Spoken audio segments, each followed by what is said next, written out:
Olá, sejam todos muito bem-vindos a mais um episódio do podcast da Nostrali. Este é um espaço onde debatemos os principais assuntos referentes ao processo do reconhecimento da cidadania italiana. Eu me chamo Jéssica Tortelli, sou supervisora comercial da Nostrali e no episódio de hoje nós vamos falar sobre as etapas do reconhecimento da cidadania italiana. Para isso, aqui comigo no estúdio estão Ana, também supervisora comercial, Gleice e Mônica, que são do nosso time de especialistas em cidadania italiana e estão em contato direto com os nossos clientes. Então, para começar, eu quero falar um pouquinho com a Ana. Ana, explica pra gente, como o cliente faz para comprovar a sua descendência italiana? Olá, Jéssica, tudo bem? Então, o primeiro questionamento aqui, né, do nosso cliente, que é como iniciar essa busca, né? Como é que ele faz essa comprovação?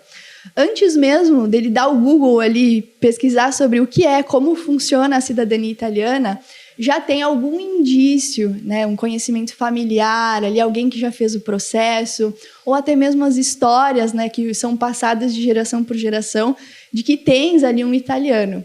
Não necessariamente, aqui a gente vem desmistificar também muitas questões, que é obrigatoriamente necessário ter o sobrenome italiano. Né? Só pode fazer cidadania quem tem esse sobrenome e carrega ele durante todas essas gerações. Na verdade, isso não é uma verdade, né? É uma mentira.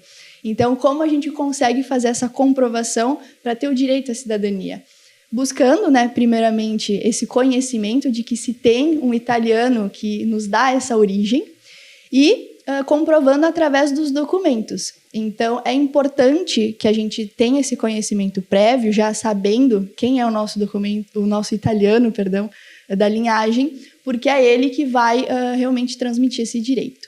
E como é que a gente faz essa comprovação de descendência, de direito à cidadania italiana?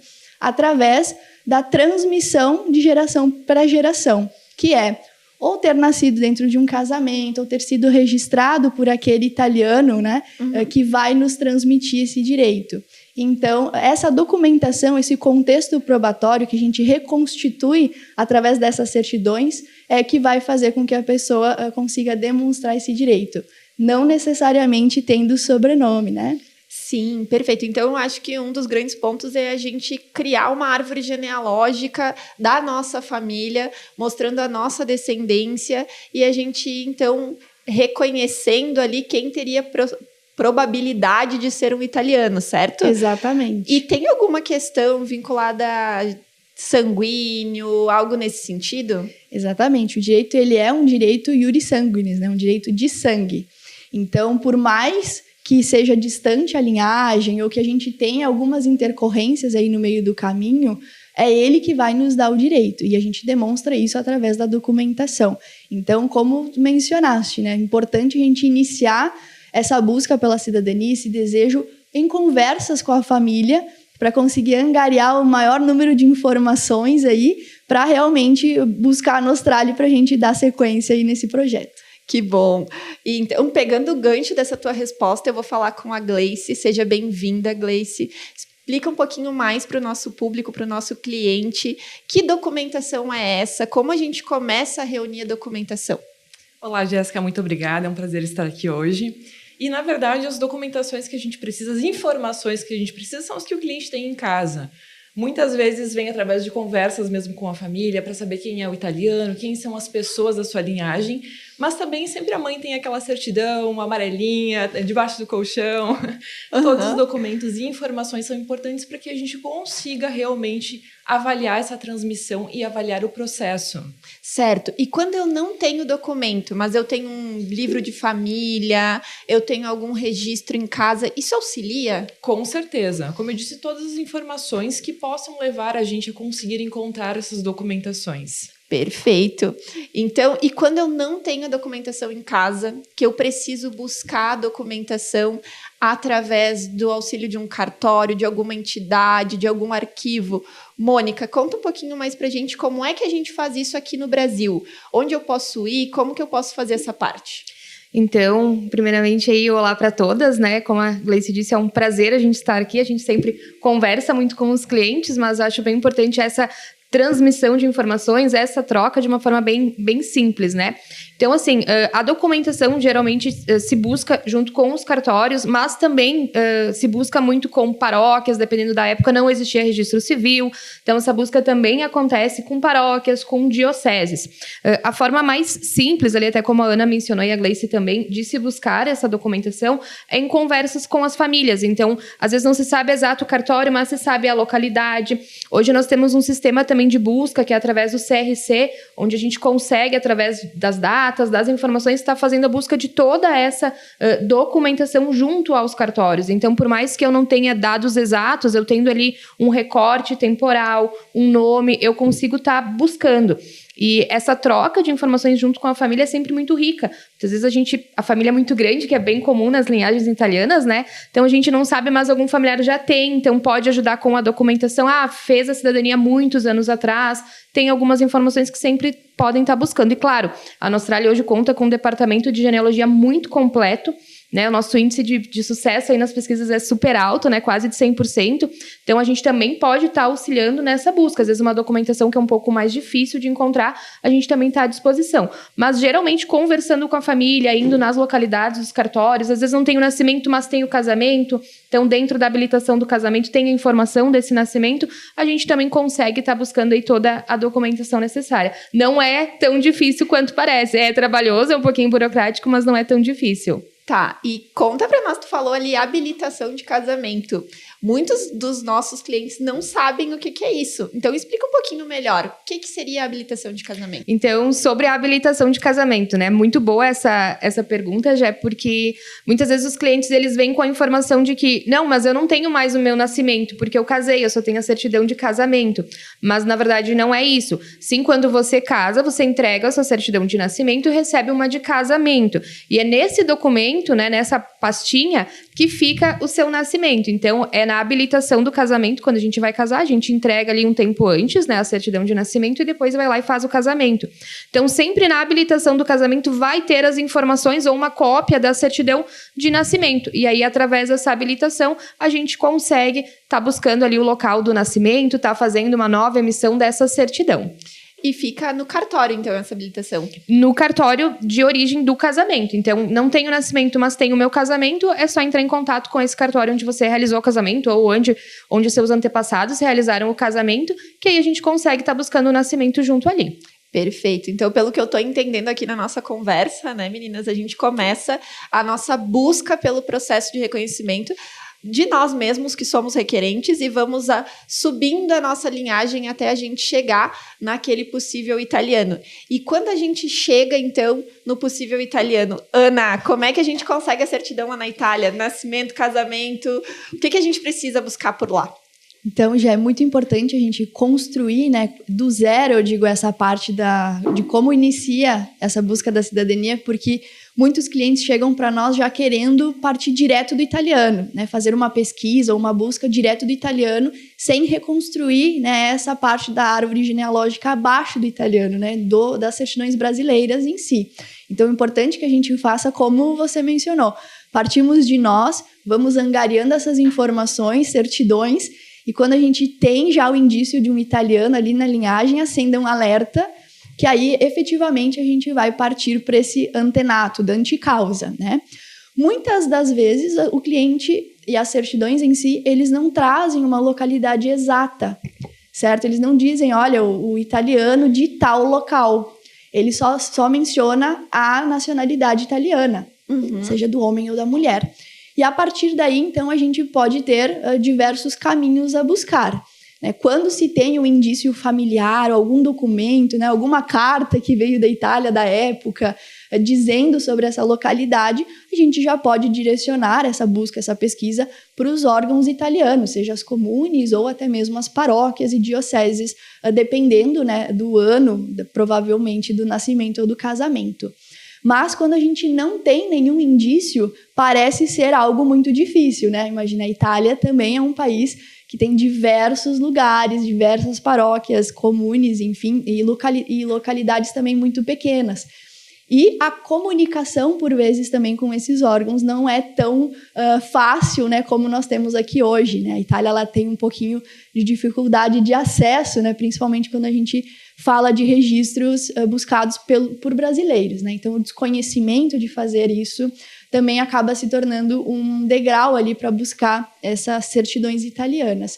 Então, quando não se tem efetivamente um indício, uma localidade exata, aí a gente começa, através, né, do nosso departamento de genealogia, a fazer essa busca por exclusão também, né? Então, verificando, por exemplo, o sobrenome, né, de origem do italiano, verificando a localidade onde tem maior incidência deste sobrenome, a data de chegada. Muitas vezes as pessoas elas não têm a certidão, mas elas têm um documento de desembarque, né, algo nesse sentido, e a gente consegue ver pela data qual era, por exemplo, o navio que veio, qual era a localidade de onde ele partiu. Então a gente começa por exclusão a fazer essa busca. Mas a solicitação, quando se tem essa informação, ela se dá, né, também através de diligências. Então é muito importante a gente tocar nesse ponto, porque, como eu mencionei, não é tão fácil, né, o acesso às certidões italianas como hoje a gente tem no Brasil.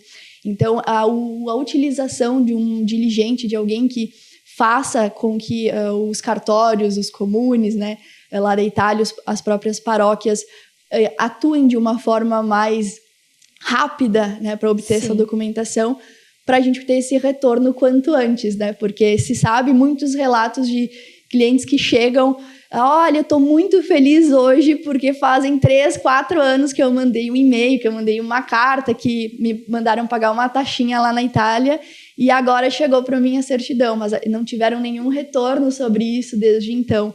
Então é uma surpresa muito grande e graças à Nostrali, né, a gente consegue por vezes encurtar esse caminho em muito para logo poder obter a certidão e, com isso, dar prosseguimento ao processo. Então, pegando esse gancho da Ana, que a Mônica também trouxe antes com relação à pesquisa, né? Quando a gente vai atrás dos registros a partir do nosso cartório ou da paróquia, e vocês trouxeram aqui em ambos os casos que a gente tem que pesquisar também no religioso.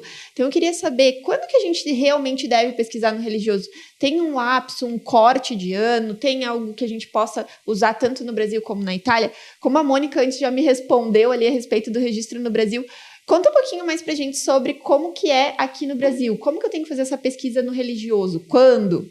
Aqui no Brasil, então, já a gente sempre indica que nascimentos que aconteceram antes de 1900, né, tanto nascimento quanto casamentos, a gente sempre busque em ambos, tá? Por quê? Existiam muitas localidades que antes eram distritos, que hoje são cidades, então localidades pequenas, afastadas, né, no interior, onde não se tinha um fácil acesso a esse registro civil. Então, por muitas vezes, esse registro acontecia somente no batismo, e aí quando essa pessoa ela ia casar, ela às vezes levava testemunha, ou às vezes levava algum outro documento para comprovar a idade. Existem muitos casos também de que foram-se feitos, né, registros tardios. Então, era muito comum antes eu ter vários filhos e no momento que eu ia até essa localidade onde tinha o registro civil, registrava todos esses filhos juntos. Então, claro, com datas ali separadas, que muitas vezes não era a data de fato do nascimento. Então, a gente sempre fala que eventos que aconteceram, tanto nascimentos quanto casamentos antes de 1900, se busque tanto no religioso quanto no civil, porque pode haver, sim, casos que aconteceram ali somente no religioso. Eu gostaria também de aproveitar, que é uma dúvida aí que surge bastante dos clientes de não encontrei o nascimento, né? E é da época que já existia o registro civil. E agora o que eu faço? Então, hoje a gente tem também a ação de suprimento, que a gente inclusive faz aqui para casos de nascimento, que é muito comum, como eu disse, né? Dependendo da localidade que se residia, não se fazer esse registro civil, fazer só o batismo, quando ia casar, apresentava esse documento. Para seguir com o processo, se foi após 1900, a gente precisa obrigatoriamente apresentar o registro civil. O registro religioso, ele não é mais aceito. Então, a gente faz essa ação de suprimento, que nada mais é do que uma ação de registro tardio para se criar essa certidão e consegue se seguir aí com o processo de forma bem tranquila. E essa ação aqui também no Brasil, tramitando aqui, antes mesmo de ingressar com a ação lá na Itália, ou com o processo de reconhecimento pela via que o cliente optar. Exatamente, isso é uma parte de preparação documental, então, que a gente tem que fazer antes de enviar a documentação para a Itália para dar início. A gente só envia a documentação para a Itália quando tiver tudo ok, tudo pronto aí para dar entrada no processo mesmo. Perfeito. Então, Gleice, já que a Mônica explicou para a gente como é que é o processo, né, aqui no Brasil de pesquisa, reunir documentação, explica para nós como que é lá na Itália, qual que é o ano corte, como é que eu faço essas pesquisas. Na Itália, a partir de 1871, a gente já tinha obrigatoriamente o registro civil. Então, antes disso, a gente vai ter batismos, vai ter casamentos religiosos. Então, quando a gente já tem uma certidão que a gente já sabe que é antes dessa data, a gente já procura direto nas paróquias, enfim, direto com os padres mesmo, porque a gente não vai encontrar um registro civil. Perfeito. E então, agora que a gente já conseguiu reunir documentação, eu cheguei no ponto onde eu tenho todas as certidões necessárias para a gente fazer o nosso processo, né? Desde mim, que sou a descendente, quero fazer a cidadania, até a gente chegar no nosso italiano. Ana, quais são as formas de fazer o processo de reconhecimento? Como é que eu posso me tornar uma cidadã italiana? Então, essa é uma ótima pergunta, né? Para quem está começando o seu processo de cidadania, é escolher a via, né? Vai determinar aí muitas questões, essa via eleita. Então, hoje, para o reconhecimento da cidadania, existem 3 vias efetivas, né? A gente tem o reconhecimento pela via consular, ou seja, hoje, como você está se colocando como exemplo, então vou continuar. Então, como você reside aqui no Rio Grande do Sul, o consulado competente é o consulado de Porto Alegre. Então, teoricamente, o consulado é aquele da região da sua residência. Então, teria que verificar, né, no caso dos clientes, aonde eles residem e o consulado competente. Essa via, ela era muito utilizada por ser, digamos, a única conhecida até pouco tempo, eu diria, né? Mas, hoje, ela não é uma das vias elegíveis, eu digo, né, propriamente, para quem tem o objetivo de ter cidadania em um período razoável, justamente porque o período, né, ele aumentou muito a procura da cidadania e os consulados eles não tiveram uma adequação em relação a essas tratativas, né? Então, nós temos hoje uma fila que dá mais ou menos 10, 12, pode chegar até 15 anos aí em relação ao reconhecimento. E isso realmente torna, muitas vezes, inviável, né? Além do que não é, como muitos acreditam, ser uma via gratuita, né? Ela tem também taxas e toda a parte documental ela acaba sendo um pouquinho mais burocrática em relação a essa análise que é feita para o reconhecimento. Então, temos a via consular, temos a via administrativa diretamente em solo italiano, então, onde há um deslocamento dessa residência, né? Como o consulado é o órgão competente por ser aquele próximo da sua residência, fazendo o deslocamento dessa residência para a Itália. Então, você indo residir na Itália, você pode fazer o processo diretamente lá na comune onde está a sua residência. Ele é um processo deveras mais burocrático, porque é diferente aqui do Brasil, lá na Itália, a comprovação da residência ela não dá por uma mera formalização, uma informação através de um comprovante, né? Aqui no Brasil, uma conta de água, luz, já é o bastante para dizer que eu resido naquele lugar, naquela casa. Na Itália não é assim. Além de eu fazer essa declaração, é preciso comprovar ela através da visita do vigile, né? E ela é um prazo, uma via que tem um prazo de reconhecimento em torno de 6 meses. Mas como tem toda essa viagem, esse período de reconhecimento que tem que ser praticamente destinado exclusivamente, né, ao processo de cidadania, onde as atenções elas precisam estar para cumprir todos esses requisitos, ela acaba sendo uma via utilizada hoje para quem realmente tem uma urgência, né, uma necessidade extrema de ter o reconhecimento da cidadania em um curto espaço de tempo, certo? Tu só vou te interromper para tu explicar para a gente o que é vigile, porque tu falou ali brevemente, mas eu acredito que grande parte dos nossos clientes que ainda não chegaram nessa etapa não saibam o que é. Então, tu pode explicar um pouquinho melhor? Não, com certeza.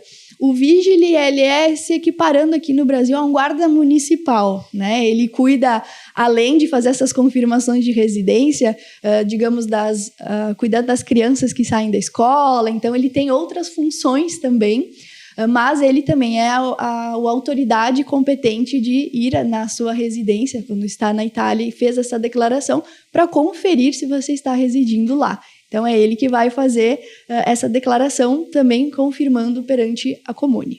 Muito obrigada. Eu acho que tu ia comentar de mais uma via e eu te interrompi, então pode continuar. Vamos para a próxima via, que é realmente, hoje, a via que está sendo mais escolhida pelos descendentes, né? Por todas as facilidades que a gente vai também acabar explicando ao longo dessa conversa. Mas é a via judicial. Por que uma via judicial? E isso confunde muito, né? Porque até então, quando se falava em reconhecimento de cidadania, se tinha a ideia de que ele é um processo administrativo, né? Ou seja, no consulado, ou seja, na Itália. E aqui eu estou partindo, então, para uma via diferente, uma via que a gente vai direcionar para o tribunal, para o juiz.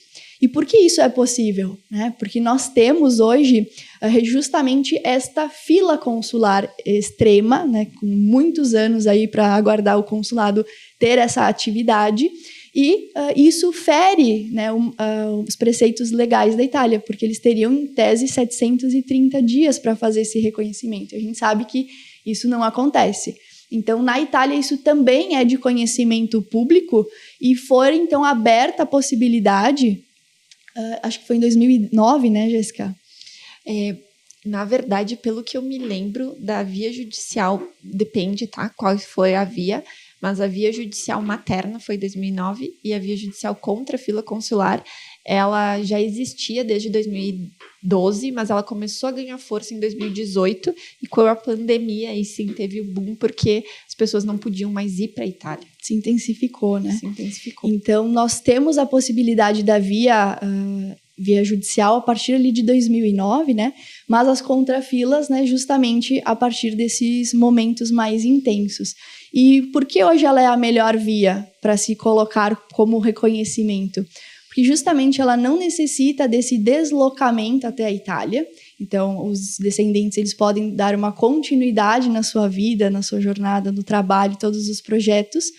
E ela também tem um prazo muito melhor em relação à via consular. Então, hoje a gente tem uma estimativa em torno de 24 a 36 meses, né, em relação ao reconhecimento. Então, pelo período ser mais próximo e por não necessitar de uma viagem, ela acaba sendo a melhor. Além do que, né, nós temos mais uma vantagem na via judicial, que é poder dividir, né, esse projeto com mais familiares. Então, temos, né, várias famílias que estão nesse projeto já há muito tempo, muitos primos, irmãos, né, se ajudando em relação à obtenção desses documentos. Então, acaba sendo realmente um projeto familiar e possivelmente ingressado, né, com esse projeto junto e finalizado também junto. Então, se tornam todos italianos também nesse momento. E o que eu gostaria muito de frisar em relação à via judicial é que hoje, né, na Nostrali, nós temos efetivamente 100% de êxito em todos os processos, seja qual for a fundamentação que a gente agrega, né, sendo via materna ou sendo pela via contrafilas. Perfeito, então eu já consegui entender um pouquinho mais, mas me ficou uma dúvida aqui a respeito da via materna, né? Então eu queria convidar a Mônica a responder para a gente o que é essa via materna, o que a gente pode ou não fazer o processo por essa via, como a gente pode fazer. Então, já tem um mito muito grande aí que, infelizmente, é bastante divulgado, né? De que mulheres que tiveram filhos antes de 1948 não transmitem. Então, seria somente para homens na transmissão da descendência. Isso, na verdade, não acontece, tá? Em 1948, né, a gente teve a equiparação ali dos gêneros e o processo da via judicial materna, ela tem jurisprudência consolidada desde o ano de 2009. Então, hoje, a gente tem um grande número de processos por essa via. Ela tramita de forma igual à via judicial contra a fila. A documentação é a mesma, a forma de buscar a documentação é toda a mesma, tá? E a gente tem também 100% de êxito nesse tipo de processo, tá? Então, é um mito realmente que se tem. Muitas pessoas ainda não deram entrada porque acham que perderam o seu direito por conta de ter uma mulher na linha de transmissão, mas isso, na verdade, não acontece, tá? Dá para entrar com o processo, sim, de forma normal. Certidões que tem que se apresentar são as mesmas, né? O que vai mudar é o embasamento do processo, porque se tem uma mulher que teve filhos antes de 1948, vai ser uma via judicial materna e não contra a fila consular. Só que é bem importante que a Ana, há pouco ali, nos apresentou as formas, né, de reconhecimento. A via judicial materna, ela só pode ser reconhecida judicialmente. Não pode se fazer o processo através do consulado e nem através da via administrativa, porque não se tem essa passagem pelo juiz. E é o juiz que vai fazer essa interpretação. Então, finalizando isso, vai acontecer da mesma forma do processo contra a fila. O juiz vai decretar a sentença, a gente vai solicitar ali a transcrição dos atos, o requerente ele vai receber a mesma documentação que um requerente ali de via judicial contra a fila. Perfeito. Então, na verdade, seria o mesmo processo, a gente só está mudando aquela solicitação inicial, né?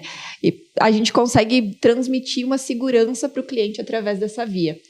Então, eu queria convidar a Gleice a nos explicar um pouquinho mais sobre os prazos com relação à via. Porque a gente falou muito da via judicial, mas uma curiosidade que fica é: quanto tempo demora esse processo judicial na Itália? Realmente, a gente recebe muito essa questão e é realmente muito importante, né, explicar para os clientes como é que funciona. Então, acredito que foi em meados de 2022, a gente teve uma descentralização do Tribunal de Roma que recebeu todos os processos. Com isso, a gente teve um prazo diferenciado para esses processos, já que o processo em si, para o tribunal da região onde o italiano nasceu.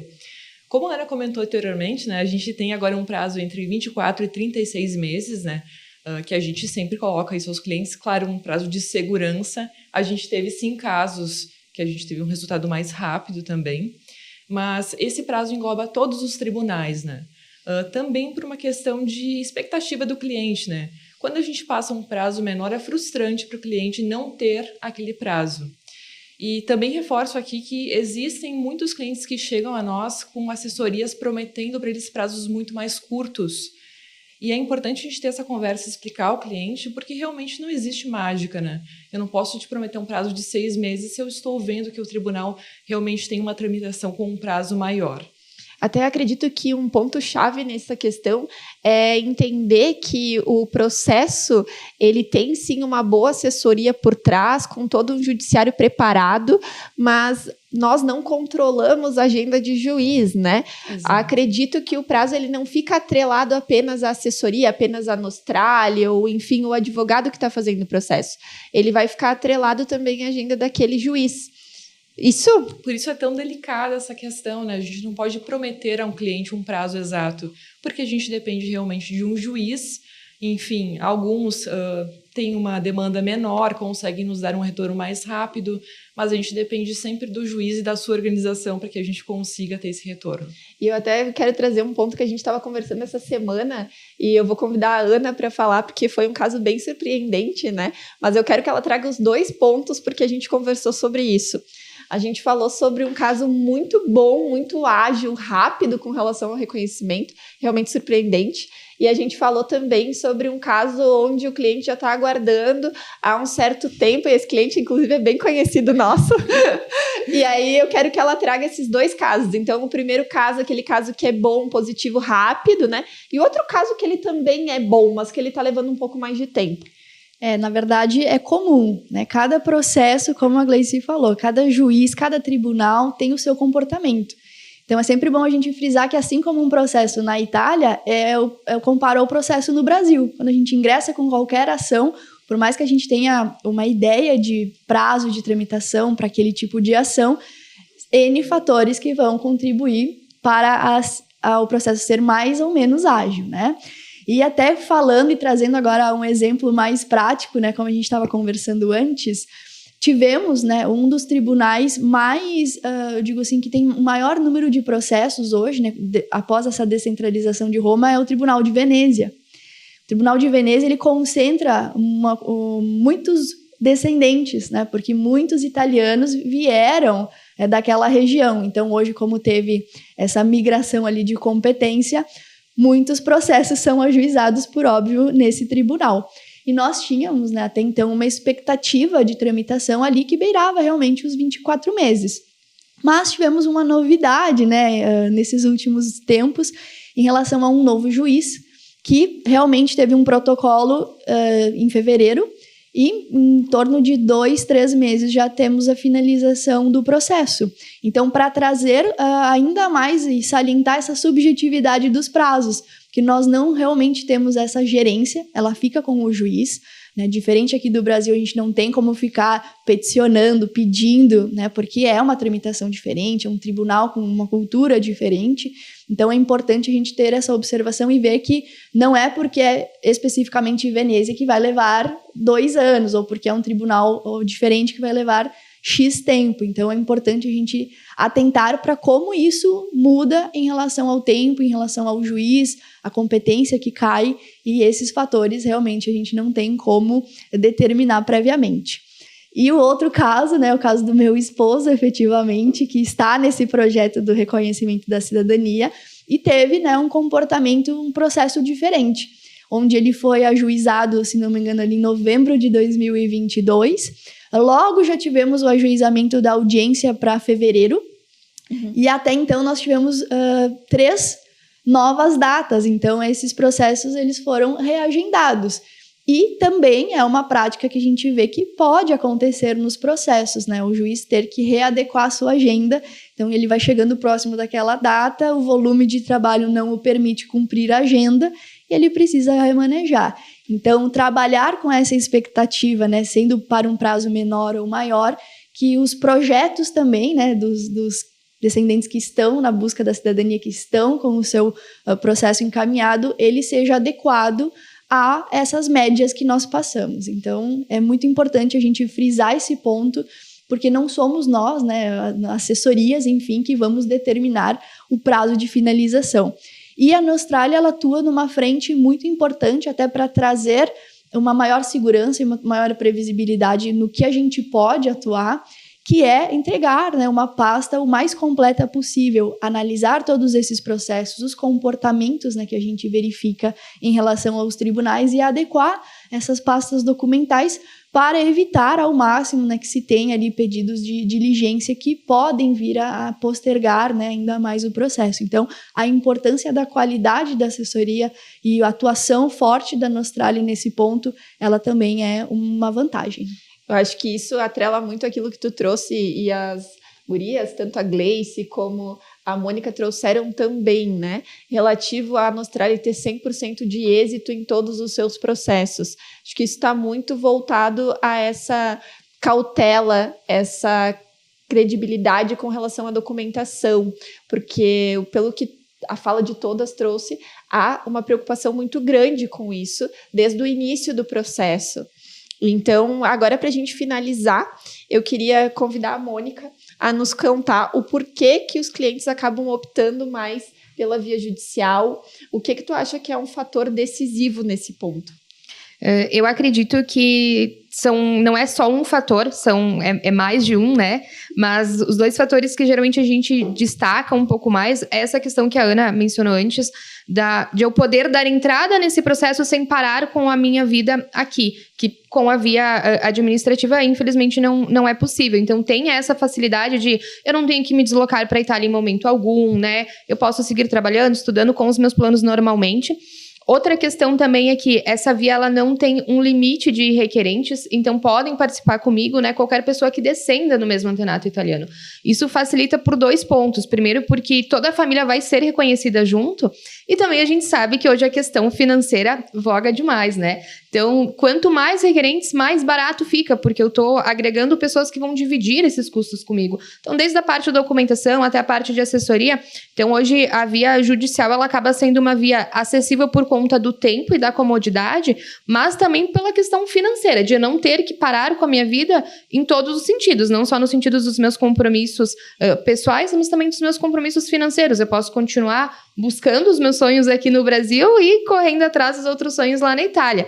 Então, isso facilita bastante, né? Essa questão de toda a família participar junto. É um resgate cultural também de toda a família. Geralmente, a gente sente que isso une muitas pessoas. Então, naquele momento que eu paro para conversar com os meus familiares, para ver, olha, a nossa avó, né, a nossa bisavó, de onde veio, quais informações tu tem, a gente sente que isso acaba juntando mais a família, que hoje tá cada um de um lado, né, então tem esses encontros, às vezes que eles fazem esses encontros familiares de sobrenome, né, então é um momento muito bacana que toda a família ser reconhecida junto. Claro, não é só uma questão, a gente vê muita questão prática financeira e tudo mais, mas essa questão do resgate, das raízes também é uma coisa muito bonita que acaba acontecendo. Que bom, eu fico feliz em ouvir essa parte de reunir a família, acredito que muitas vezes até virtualmente, né? Quantas vezes a gente não deve escutar história de família contando, faz anos que eu não vejo uma tia, um primo que de repente a gente passou a infância junto e hoje está cada um em um lugar, e a gente pode se reunir de novo e resgatar a origem que é a família por base da cidadania italiana, né? Isso é muito legal, é muito gratificante. Por vezes, né, a vídeo que a gente faz aqui, né, com os clientes para falar sobre a cidadania, ela acaba se tornando esse encontro, né, Gleice e Mônica. Às vezes a gente tem que parar de falar porque eles acabam achando ali uma brecha, um momento no seu dia corrido, né, nesse dia a dia, para falar como é que estão os primos, os tios. Então é muito, muito bacana a gente ver que também é possível proporcionar, né, essa ligação novamente desses laços familiares. Realmente é gratificante. Então, eu quero agradecer a vocês por participarem desse podcast de hoje. Nós vamos chegando ao fim de mais esse episódio da Nostrali. Eu agradeço, então, a você também, telespectador, que assistiu até o final e que esteve conosco nesse momento. Eu espero ter sido um ponto importante para a busca do teu processo de reconhecimento. Até mais!